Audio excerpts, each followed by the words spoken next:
ఈ వీడియో చూసేటోళ్ళు అయితే చాలా అంటే చాలా జాగ్రత్తగా వినుండ్రు. ఎందుకంటే ప్రతి ఒక్క తల్లిదండ్రులు వాళ్ళు చదువుకునే పిల్లలకు చూపించాల్సిన వీడియో. అసలు ముచ్చటేమిటిదంటే చిన్నప్పటి నుంచి నలుగురం ఫ్రెండ్స్ చదువుకుంటూ ఉండేటోళ్ళం. అందులో ఒక ముగ్గురం అయితే పరిస్థితుల ప్రభావం వల్ల చదువు మధ్యలోనే ఆపేసి తమ తమ పనులకు అలవాటు పడ్డాం.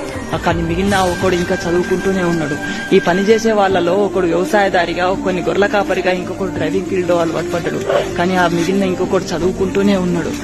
ఈ పని చేసే వాళ్ళలో వ్యవసాయదారి 5 ఎకరాల నుంచి 10 ఎకరాలు చేయడం మొదలు పెట్టిండు. గొర్రెల కాపరిని 50 నుంచి 100 గొర్రెలు గాయడం మొదలు పెట్టినాడు. చిన్న డ్రైవింగ్ ఫీల్డ్ నుంచి పెద్ద డ్రైవింగ్ ఫీల్డ్ కి ఇంకొకడు వెళ్ళిండు.